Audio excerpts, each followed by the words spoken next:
Buenas noches, ¿cómo está, amada iglesia? Que Dios les bendiga. Vamos a la palabra de Dios en 2 Corintios 6:24.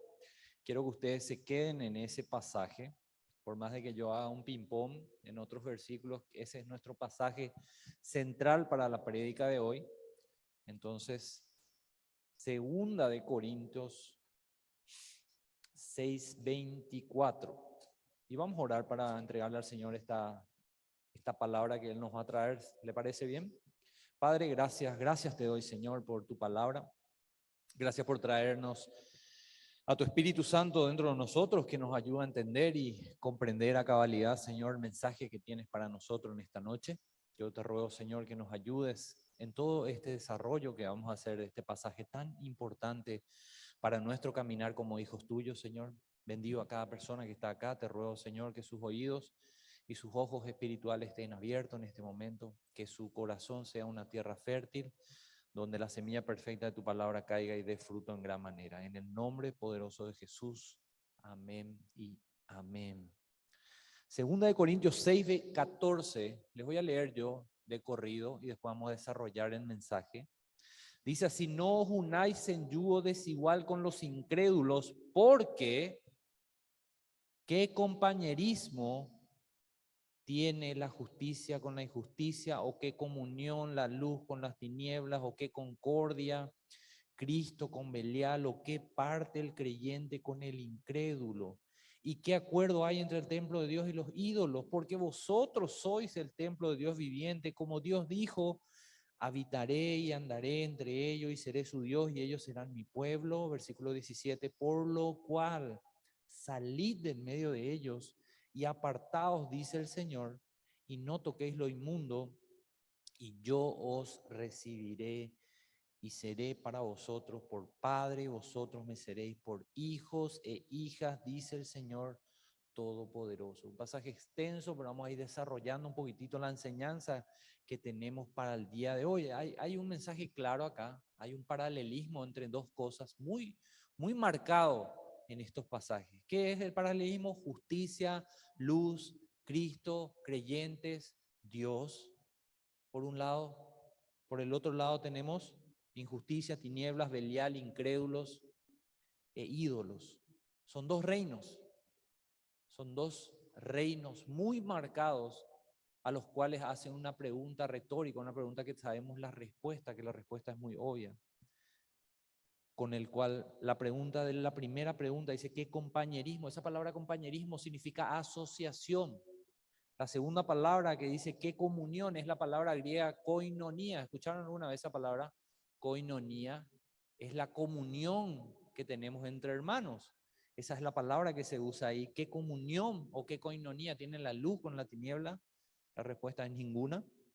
¿Qué concordia o armonía? También la palabra griega es sinfonesis, que es una palabra que dice al unísono o sinfonía, traducido a nuestro lenguaje de hoy, es lo que ocurre en la música, ¿verdad? Hay una sinfonía cuando hay acuerdo entre los que están tocando, acuerdo entre los instrumentos. Y dice, ¿qué concordia o sinfonía hay entre quién? Cristo y Belial. Belial es uno de los nombres de Satanás. ¿Qué parte dice? ¿Qué tienen en común? Quiere decir eso, el creyente con el incrédulo. ¿O qué acuerdo hay entre el templo de Dios y los ídolos? Son preguntas con respuesta muy obvia. El mandato es también muy obvio: no te unas con los incrédulos. Y voy a expresar o voy a explicar bien este pasaje para que no lo malinterpretemos, porque ¿qué significa unirnos? Es lo que debemos entender a la luz de la palabra, por supuesto. No significa divorcio. Si una pareja de no creyentes viene a la iglesia y uno de ellos se convierte, no quiere decir que la persona que se convierte tiene que decirle a su esposo: yo ya me convertí, no puedo estar con un incrédulo, me tengo que divorciar. Porque en 1 Corintios 7 explica eso claramente Pablo, de que si el no creyente asiste o quiere seguir con la creyente, no hay necesidad de que ocurra eso. Tampoco significa aislamiento, No significa que yo me tengo que aislar de todo el mundo, de todas las personas, todos mis amigos que no le conocen a Cristo. Ya no tengo más que hablar con ellos. Lo que significa es discernimiento de la relación que voy a tener con este tipo de personas. En 1 Corintios 5:11 dice, más bien os escribí, Pablo está diciendo, más bien os escribí que no os juntéis. ¿Con quién? Con ninguno que, dice así, llamándose hermano, fuere fornicario, avaro, idólatra o maldiciente o borracho o ladrón, con el tal aún ni comáis, dice Pablo. Comer en ese contexto, de esa cultura, era algo muy íntimo, ¿verdad? Nadie comía con otra persona si no había una relación muy íntima. Por eso ni aún tengan ese tipo de relación con una persona que está dentro de la iglesia, pero lleva una doble vida. A eso se refiere, ¿verdad? Pero no significa que ya no tenemos que tener contacto con ese tipo de personas, y lo voy a explicar más adelante por eso. Lo que sí significa es que la iglesia no se debe convertir en un club social que recibe, vengan todos, trae tu pecado, no importa, Dios te recibe de la misma manera, no hace falta arrepentimiento, no hace falta que cambies, Dios te ama tal como sos, avaro, idólatra, homosexual, adúltero, no importa, porque hay ese tipo de iglesias lastimosamente inclusivas, se llama, que no son creyentes, por supuesto, ¿verdad? Porque una iglesia de Cristo, justamente la prédica de hoy habla sobre la división o la separación que debemos de tener nosotros como creyentes con el mundo o con el sistema del mundo. Eso es completamente inaceptable, que una iglesia tenga esa postura. Pablo, con este mandato inicial, primeramente nos remonta al pasado. Hace los tres tiempos, pasado, presente y futuro, pero primero vamos a ir al pasado. No os unáis en yugo desigual con los incrédulos, porque qué compañerismo tiene la justicia con la injusticia y qué comunión la luz con las tinieblas. Lo primero que nos lleva a pensar en las prohibiciones que hacía Dios en el Antiguo Testamento para su pueblo Israel. Deuteronomio 7:1 dice esto: cuando Jehová tu Dios te haya introducido en la tierra en la cual entrarás para tomarla y haya echado delante de ti a muchas naciones, y ahí está el Eteo, Jerseo, Amorreo, Cananeo, Freseo, Heveo, Jebuseo, 7 naciones mayores y más poderosas que tú. Escuchen lo que dice el versículo 2. Y Jehová tu Dios te haya entregado delante de ti y los hayas derrotado, las destruirás del todo, no harás con ellas alianza, ni tendrás de ellas misericordia. Versículo 3 dice, no te emparentarás con ella, ni harás tu hijo a su hija, ni tomarás su hija para tu hijo, porque desviará tu hijo en pos de mí y servirán a dioses ajenos, y el furor de Jehová se encenderá sobre vosotros y te destruirá pronto. Versículo 5, mas así habéis de hacer con ellos. Vas a matar todo, vas a destruir todo. ¿Qué es? Destruir sus altares, sus estatuas, sus imágenes de acera, sus esculturas, todo lo quemarás a fuego. El versículo 6 dice, porque tú eres pueblo santo para Jehová tu Dios. Jehová tu Dios te ha escogido para hacerle un pueblo especial, más que todos los pueblos que están sobre la tierra. Hablando de separación, ¿qué más claro que esto, verdad? Dios no quería ningún tipo de contaminación para su pueblo. Era un tiempo crítico, ellos iban a entrar a la tierra prometida, había 7 reinos a los cuales ellos iban a derrotar, porque Dios ya le había dado esa tierra. Lo que Dios no quería era que ocurra esa mezcla entre lo mundano y lo santo. Dios había apartado a Israel, y apartado y santo es sinónimo. Lo santo es lo apartado para Dios. Dios, cuando santifica algo, lo aparta para Él con un propósito. En este caso era el pueblo de Israel. Él lo había apartado, lo quería santificar de todas las naciones. Por eso les dio este tipo de prohibiciones. Es impresionante. La separación era tan crítica que Dios le dio o le usó como un arma de destrucción al pueblo de Israel en contra de este tipo de pueblos que los iban a contaminar.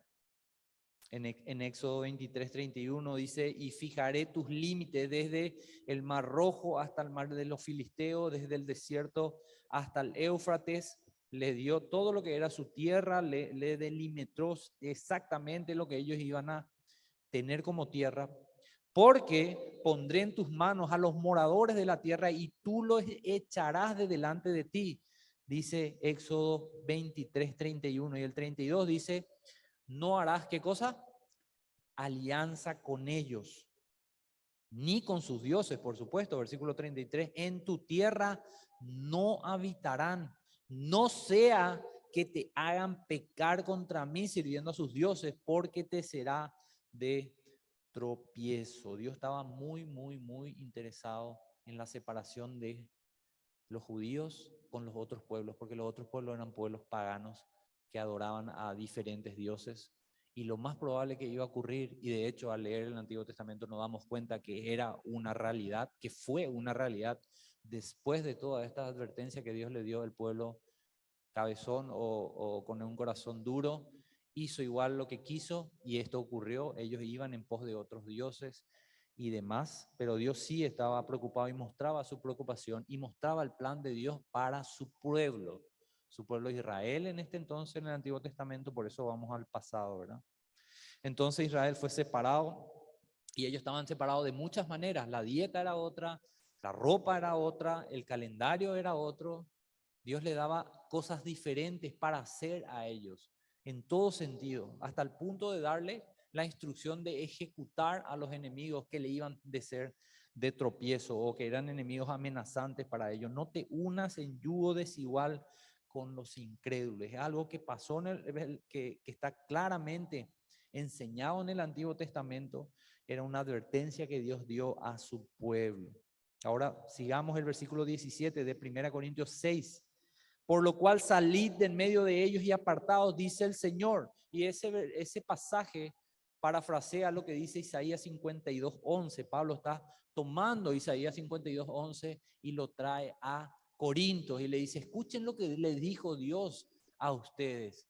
Dios les dijo y le ordenó que haya una separación entre el mundo y ustedes. Ahora seguimos. ¿Qué compañerismo tiene la justicia con la injusticia? ¿Y qué comunión la luz con las tinieblas? ¿Y qué concordia Cristo con Belial? ¿O qué parte el creyente con el incrédulo? ¿Y qué acuerdo hay entre el templo de Dios y los ídolos?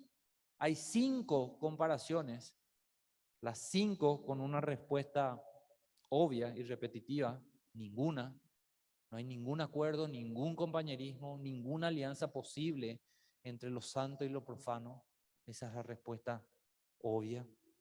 En 1 Juan 3:4 dice, todo aquel que comete pecado infringe también la ley, pues el pecado es infracción de la ley. Y sabéis que Él, Jesucristo, apareció para quitar nuestros pecados y no hay pecado en Él. Versículo 6, todo aquel que permanece en Él no peca, y todo aquel que peca no le ha visto ni le ha conocido. Y el 7 dice, hijitos, nadie os engañe. El que hace justicia es justo. ¿Qué compañerismo tiene la justicia con la injusticia? Ninguno. El que hace justicia es justo.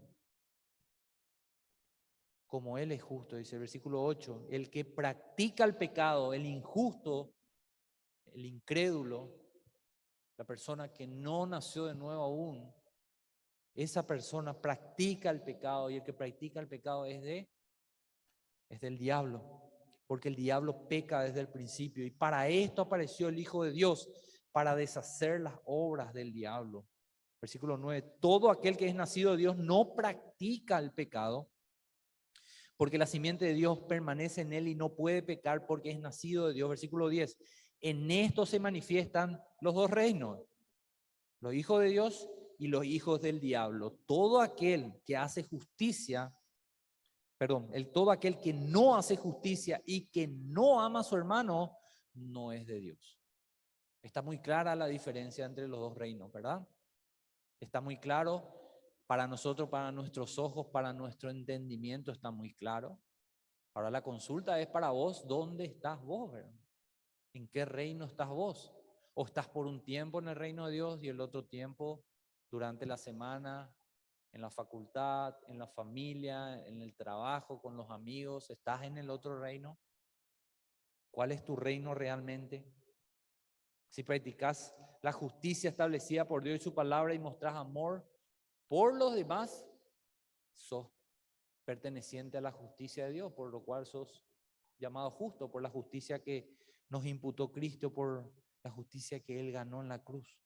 Pero si sos aborrecedor, vengativo, destructivo, injusto, sos un hijo del diablo, dice la palabra de Dios. Los hijos del diablo y los hijos de Dios no tienen comunión. No hay comunión posible entre esos dos reinos. Jamás lo hubo y jamás lo va a haber.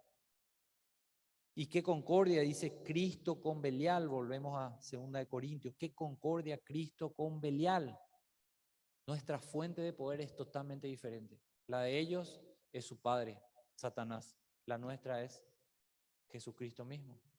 Es Dios la fuente del poder por el cual nosotros vivimos y por lo cual nosotros nos santificamos y predicamos su palabra.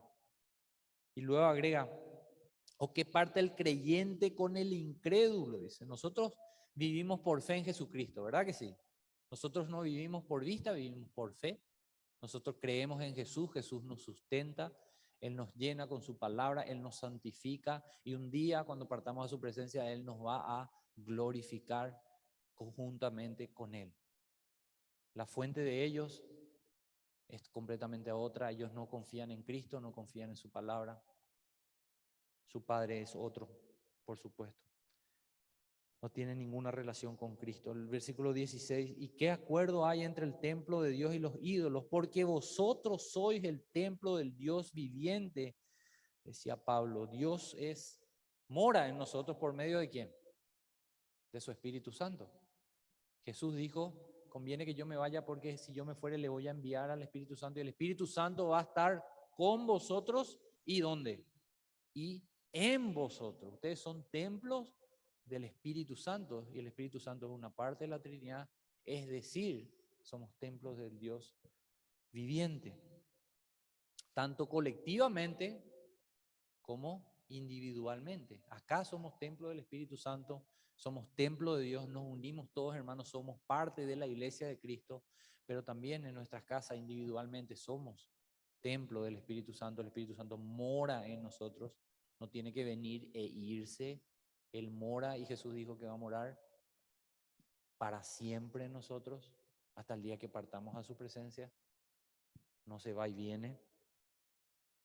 Tenés que recordar siempre esto.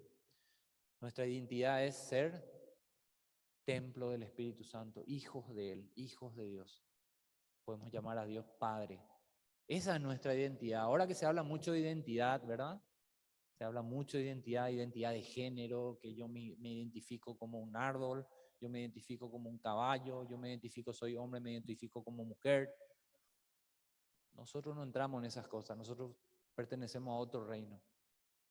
Nuestra identidad es ser hijos e hijas de Dios, templos de un Dios que vive. Así que no tenemos que estar atados a los incrédulos, porque ellos están atados a la oscuridad y nosotros estamos atados a la luz. En 1 Corintios 10:21 es un pasaje muy fuerte, dice Pablo, ¿no podéis beber de la copa del Señor y de la copa de los demonios? ¿No podéis participar de la mesa del Señor y de la mesa de los demonios? Es un pasaje muy fuerte, pero hace una clara distinción de los dos reinos. Y esos dos reinos, si yo rechazo el reino de Dios, no hay un tercer reino donde yo voy y estoy neutro. Si yo rechazo el reino de Dios, automáticamente pertenezco al reino de Satanás. No por elección, por nacimiento. Porque si Jesús le dijo a Nicodemo, te es necesario nacer de nuevo para que puedas ver el reino de Dios, ¿verdad? Cuando nacemos, pertenecemos indefectiblemente a ese reino y ese es nuestro Padre. Por eso es necesario que nazcamos de nuevo, ¿verdad que sí? Jesús dijo, es necesario que nazcas de nuevo para ver el reino de Dios. No hay otra forma. No hay otra forma.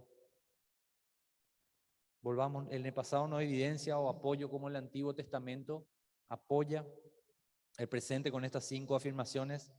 Ahora, ¿qué dice el futuro?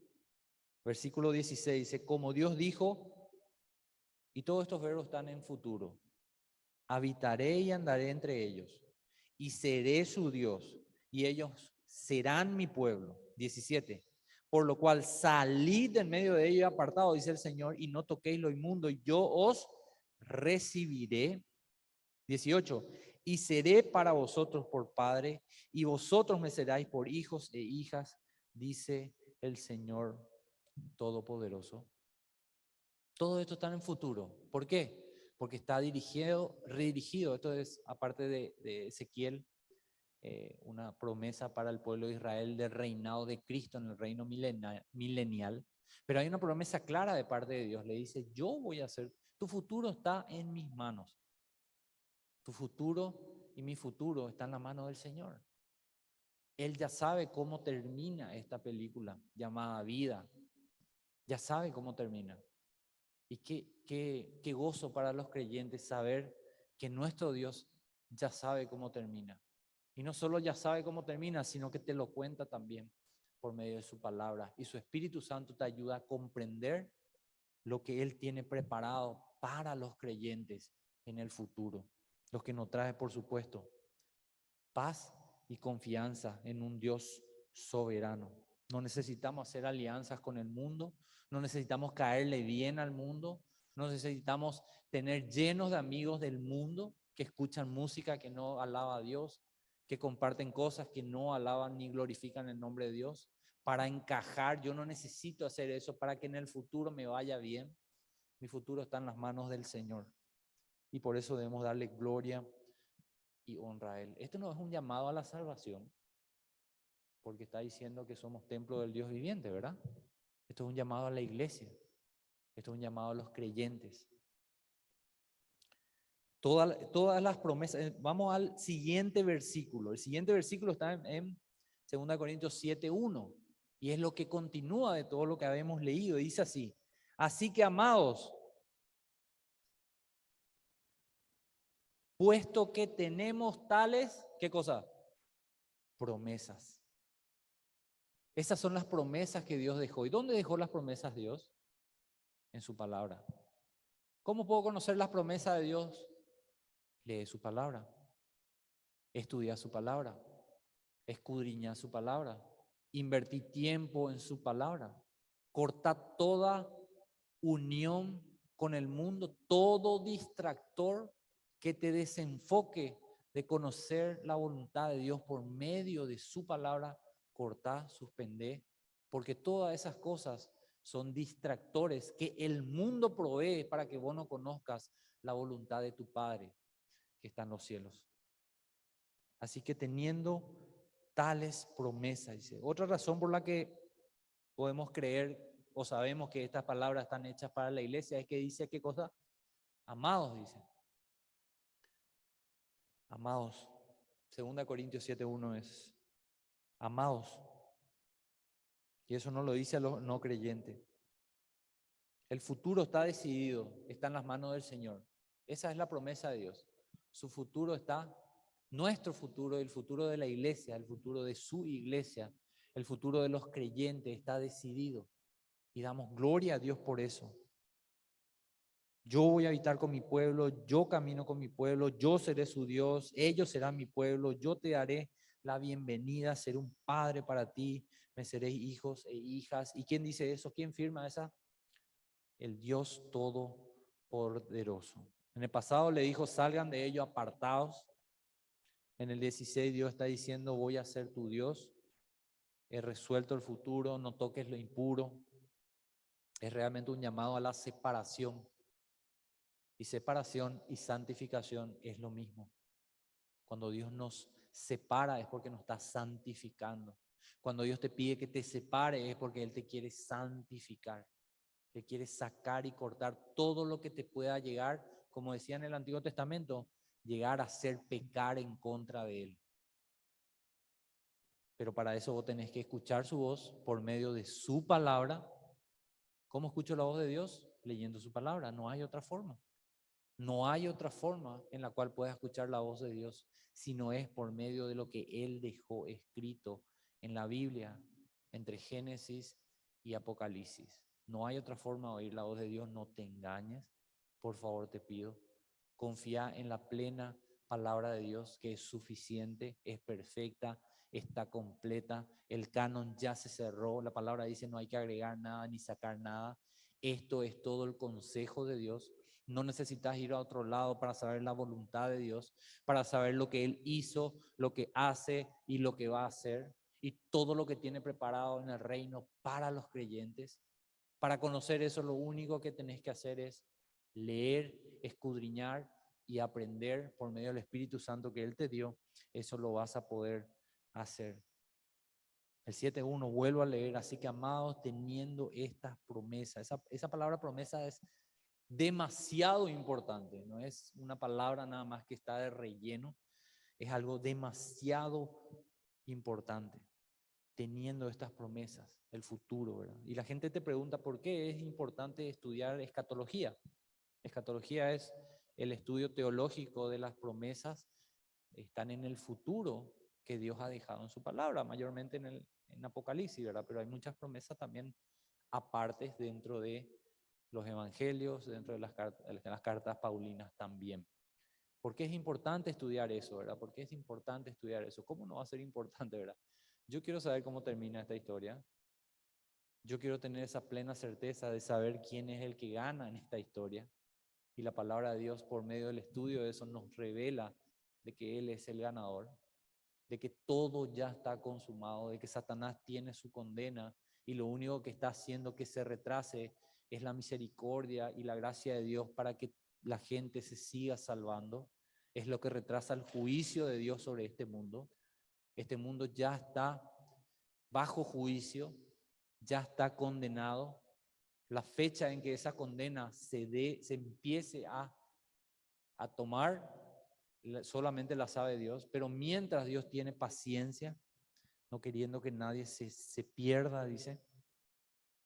Pero nosotros, estudiando y conociendo la palabra de Dios y el futuro que Dios tiene, eso nos trae alivio a nuestras almas, pone alivio y esperanza en nuestros corazones, sabiendo que Dios ya tiene todo resuelto y que nada se escapa de su soberana voluntad. ¿Y su voluntad cómo es?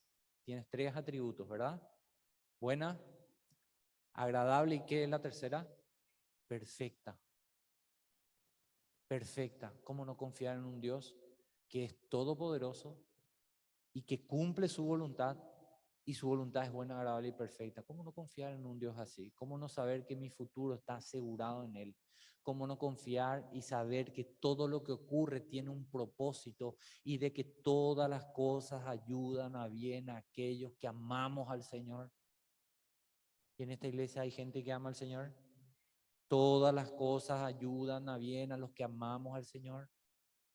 Todas las cosas es, no todas las cosas buenas, es todas las cosas, es las enfermedades, es las aflicciones, es las persecuciones, es las bendiciones, pero todas ellas tienen un futuro asegurado, que es ayudar a que los propósitos de Dios se cumplan en tu vida y a través de tu vida, porque sabemos que somos instrumentos en las manos del Señor.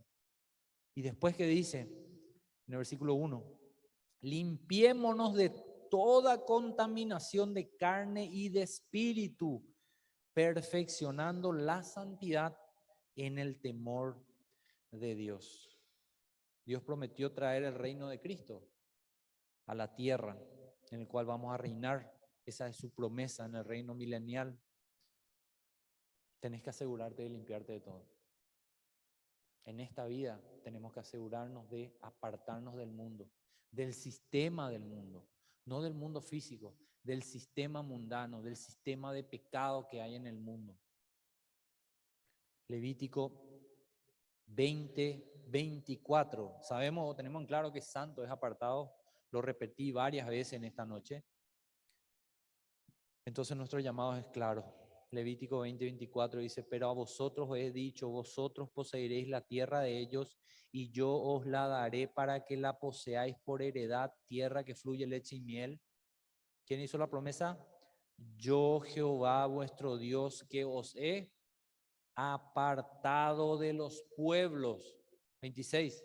Y habéis pues de serme santos, porque yo Jehová soy santo y os he, ¿qué cosa? Apartado de los pueblos para que seáis míos. Siempre la voluntad de Dios fue apartar un remanente para santificarlo. Y eso es aplicable al Antiguo Testamento y al Nuevo Testamento. Nosotros fuimos apartados, nacimos de nuevo, por lo cual nacimos de nuevo, tenemos que despojarnos de todo pecado, de todo lo que me haga pecar, de todo lo que me lleve a pecar, del sistema del mundo.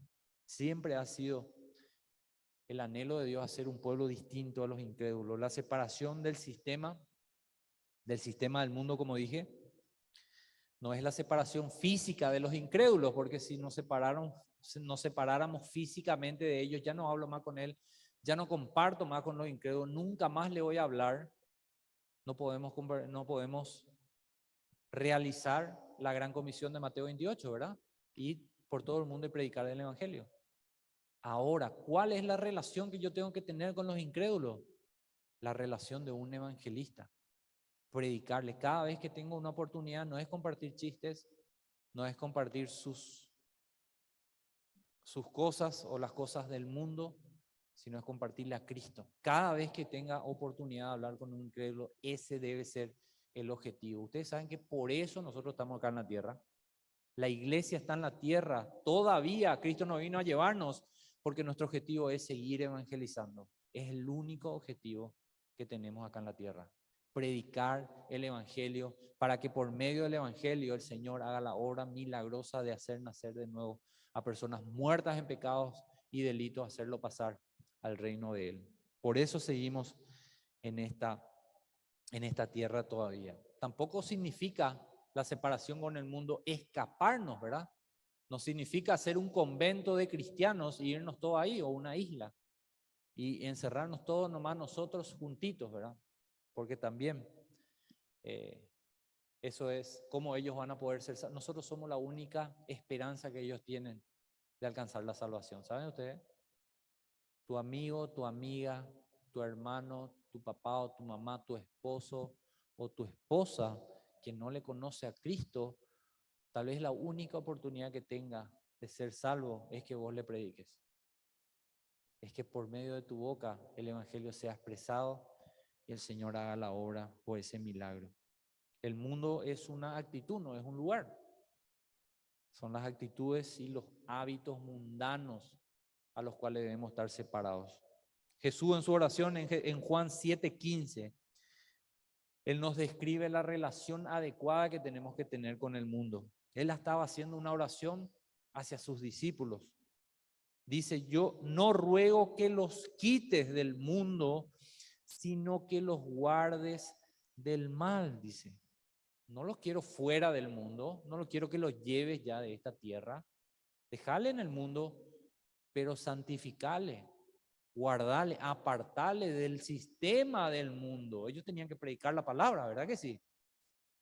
Sus discípulos, sus apóstoles tenían que predicar y él estaba orando por ellos. No para que ellos ya se vayan al cielo. De hecho, ninguno de ellos se fue al cielo. Después de 30 años fue el primero. 30 años ellos predicaron. 30 años estaban metidos en medio del mundo con un solo objetivo, que era el de predicar la palabra del Señor. El 16 dice, no son del mundo como tampoco yo soy del mundo, dijo Jesús. ¿Puedes entender eso? No sos del mundo, tu ciudadanía, como dice en Filipenses 3:20, mi ciudadanía es de los cielos. Yo ya no, por más de que esté en este mundo, mi ciudadanía es de los cielos. Yo me rijo por las leyes que están en la palabra del Señor, no por las leyes del mundo. Me rijo por las leyes que están en la palabra del Señor, porque mi ciudadanía es celestial. Versículo 17, este versículo me encanta, dice, santifícalos en tu verdad, tu palabra es verdad. ¿Cómo me aparto del mundo? ¿Cómo tengo una coraza y que la influencia del mundo no me afecten, los pensamientos del mundo no empiecen a generar concupiscencia en mi mente, pecados en mi mente, anhelos por pecar en mi mente, debilidades en mi mente? ¿Cómo yo me aíslo de eso? Aunque esté físicamente en el mundo, santifícalos en dónde? en la verdad del Señor. No hay otra forma. No me digas que yo vivo en santidad, trato de vivir en santidad. ¿Lees la palabra de Dios? No, no leo, pero algunas veces leo algún versículo. No pienses que eso es suficiente. No te engañes a vos mismo. La única forma es estudiar, escudriñar y entender la palabra de Dios para conocer su voluntad. Y eso es lo que renueva mi mente para no conformarme a este siglo, dice. Renovados en el espíritu de vuestra mente para no se conformen a este siglo. Dice la palabra de Dios, es muy claro. Pero la gente quiere ser santo sin leer la palabra y eso es un contrasentido. Es como todas estas comparaciones que leímos. ¿Qué comunión va a tener entre una persona que no lee la palabra y la santidad? No hay comunión, porque santifícalos en tu verdad. Tu palabra es verdad, dijo Jesús. No hay otra forma de mantenernos en el proceso de la santificación que no sea por medio de la lectura y el escudriñar la palabra del Señor. Eso es lo que renueva nuestra mente, eso es lo que nos ayuda a entender cómo reaccionar en cada oportunidad y cada decisión que tomemos la vamos a tomar con sabiduría, porque la palabra del Señor mora en nosotros y el Espíritu Santo que mora en nosotros también nos muestra cuál es la realidad. Entonces, cada decisión que tomamos agrada a nuestro Padre. Y cada decisión que tomemos siempre nos va a hacer apartarnos de todo lo que no le agrada a nuestro Padre. El 18 dice, como tú me enviaste al mundo, así yo los he enviado al mundo. Jesús le estaba enviando al mundo. ¿Se entiende, verdad? Se entiende que no es, bueno, ahora ya todos son creyentes, vamos a apartarnos ya de toda esta gente que no le crea a Dios. Jesús mismo estaba enviándoles al mundo físico, al mundo donde viven los pecadores, con una misión. ¿Cuál era? La de predicar su palabra. La de predicar su palabra y que esas personas puedan ver la luz y por medio de ver la luz ser salvos también. Primera de Juan 2:15 dice, no améis al mundo ni las cosas que están en el mundo. Si alguno ama al mundo, el amor del Padre no está en él.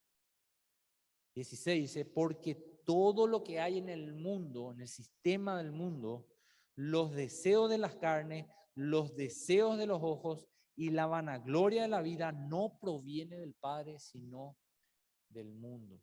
Y Jesús, cuando confrontó a los judíos, le dijo, ustedes los deseos de vuestro Padre es lo que quieren hacer. En Juan 8:44, ustedes hacen los deseos de vuestro Padre, el diablo, por si no le quedó claro, ¿verdad? Esos son los deseos, los tres deseos que acá está hablando Juan, de la carne, de los ojos y la vanagloria de la vida. Ninguno de ellos viene del Padre. Todo viene del mundo y el sistema del mundo está gobernado ¿por quién? Por Satanás. Entonces, con esto voy terminando. No es necesario que yo practique las cosas que estén en el mundo para que el mundo me influya a mí, ¿verdad? Para que yo no esté influenciado por el mundo. Cuando yo anhelo ya esas cosas, ya estoy influenciado por el mundo. Hay gente que dice, bueno, pero yo no hago esas cosas, estoy ahí, pero no comparto eso, me callo, no, pero solo me río con esos chistes. Solo pongo la música y escucho ahí las músicas que no son músicas para alabar a Dios. Cuando yo deseo esas cosas, Mateo 5, Jesús le dijo, no importa que no te acostaste con la mujer, si la deseaste en tu corazón, ya te cuenta como pecado. ¿Por qué? ¿Por qué dijo eso Jesús? Por los pecados. La acción es el resultado del pecado que ya estaba en el corazón. Yo puedo decir, bueno, yo no comparto con ellos, pero en mi corazón quiero irme, quiero salir. Hoy sábado quisiera estar en la casa de mi amigo donde están tomando, escuchando música, farreando o lo que sea, y estoy acá, estoy a rajatabla. Si ese deseo está en tu corazón, este mensaje es para vos. Arrepentite de eso, apartate de esas cosas que no le agradan al Señor. El Señor, si te salvó para apartarte de esas cosas, para que ese anhelo ya no esté en tu corazón, para que vos no ames las cosas del mundo, ni las cosas, ni los deseos de los ojos, ni la vanagloria de la vida. Nada de eso proviene del Padre, dice. Por eso te felicito que en este día estás acá, que viniste y escuchaste su palabra, Que el Señor, así como me habla a mí, te habla a vos, por medio de su palabra, nos confronte y nos ayude a decir, bueno, esto ya no va. Esta relación que tengo con este amigo me está perjudicando, me está estirando. Y yo fui salvo para ser santificado, para ser apartado para Dios, porque Dios tiene el futuro resuelto, porque Dios me dio vida eterna, porque voy a reinar con Cristo en el reino milenial, porque mi ciudadanía no es de acá, mi ciudadanía es de los cielos y me rijo por las leyes de los cielos, de los cielos. El grado, si pudiéramos ponerlo así, el grado de que el mundo influya en mi vida o el sistema del mundo no se limita al contacto que yo tenga con el mundo, se limita a cuánto el mundo influye en mi corazón. Y ahí vuelvo al ejemplo que les daba. Si yo anhelo en mi corazón y no lo hago por miedo al que dirán nomás, por miedo al que dirán de mi líder de célula, de mi papá que quiere que me vaya a la iglesia, de mi esposa que quiere que me vaya a la iglesia, o de mi esposo que quiere que esté ahí y que me porte como un creyente, si esas nomás son las motivaciones por las cuales no estoy allá afuera, quiero decirte que necesitas nacer de nuevo. Quiero decirte que aún no naciste de nuevo y tal vez hoy sea la última oportunidad que Dios te da de que escuches el Evangelio, de que Cristo vino a morir por tus pecados, de que Él pagó la deuda que vos no podías pagar y de que si Él está haciendo una obra hoy, esta noche, en tu corazón de arrepentimiento, de reconocer quién sos delante de Dios, un pecador, enemigo de Él, Dios te va a dar de su Espíritu Santo hoy. Y todo lo que vos amabas del mundo lo vas a aborrecer. Los deseos de Dios van a ser tus deseos y lo que Dios aborrece va a ser lo que vos vas a aborrecer también. Debemos protegernos nosotros mismos como creyentes de la influencia del mundo. No dejémonos llevar por eso. Eso tiene un final destructivo. Eso lo único que quiere es apartarte del camino, apartarte de la puerta estrecha y llevarte a una puerta más amplia, más permisiva, más liberal. No, no sé, allá son muy fanáticos. Esas cosas de Dios, no, si vos sos bueno, más adelante te vas a poder arrepentir. No creas esa mentira. Hoy es el día de salvación, dice la palabra de Dios. ¿Y eso para cuándo aplica? ¿Para mañana? ¿En qué tiempo está? ¿Pasado, presente o futuro? Presente, ¿verdad? ¿Es para cuándo? Para cada vez que lo leo. Hoy es el día de salvación y tal vez sea el último día. No sabemos cuándo vamos a partir de esta tierra. ¿O alguien sabe su fecha de expiración? No sabemos, ¿verdad? Podemos partir a los 16 años como a los 89. No pierdas la oportunidad de ser parte de la familia de Dios. Sus brazos están abiertos y si te arrepentís, si le pedís perdón al Señor y con todo tu corazón reconoces que sos un pecador y que necesitas un Salvador, el Salvador vino hace 2000 años. Lo que vos tenés que hacer ahora es poner tu fe en ese Salvador y ya no tus propias obras, ya no en lo bien que te puedas portar o las cosas que puedas hacer, sino Señor, yo no puedo hacer nada. Señor, yo no puedo pagar mi deuda. Necesito tu misericordia. Y nos arrojamos delante del juez justo, rogando por esa misericordia. Esa misericordia está en la vida de Jesucristo. En Santiago 1:27, y con esto ya termino. La religión pura y sin mácula delante de Dios el Padre es esta: visitar a los enfermos, a los huérfanos, a las viudas en sus tribulaciones y guardarse sin mancha del mundo. El mundo lo único que quiere es mancharte. ¿Con qué? Con el pecado. Quiero que te pongas de pie ahí. Vamos a orar para finalizar antes de participar de la cena del Señor en esta noche. Inclina tu rostro ahí. Quiero que ores al Señor. Gracias, Señor, por darnos este tiempo. Te agradezco mucho, Señor, la claridad de tu palabra. Es inconfundible, Señor. Oro por estas personas para que no se avergüencen, Señor, y que esa voluntad que vos tenés por nosotros, Señor, de predicar y decir la verdad, de ser creyentes en todo tiempo y en todo lugar, con todas las personas, de ser la voz de Cristo en el mundo, aunque seamos resistidos, rechazados, Señor, ridiculizados, tratados con hostilidad, Señor, perseguidos, que cada uno de los que estamos acá nos demos cuenta, Señor, que eso es un requisito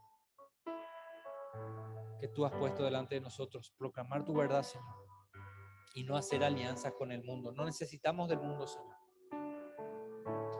Confiamos en ti y tu perfecta voluntad, Padre. Te amamos, te pedimos perdón, Señor. Y de ahora en adelante, Señor, te pedimos que nos ayude a tomar decisiones sabias que te agraden a ti, Señor. Por medio de tu Espíritu Santo, cortemos toda relación con el mundo que nos estire a pecar, Señor, porque eso es lo que hace el mundo. Lo único que el mundo quiere es alejarte de tu Salvador y no puedes permitir eso. Gracias, Padre, por tu iglesia, por cada joven que está aquí, Señor. Te ruego que tu palabra sea, Señor, una luz que ilumine sus caminos en todo momento, Señor, y que ellos tengan hambre y sed de leer la Biblia, Señor, las Escrituras, y por medio de tu Espíritu Santo que mora en cada creyente, Señor, ellos puedan comprender a cabalidad todas las enseñanzas que nos da a través de tu palabra. En el nombre de Jesús. Amén y amén.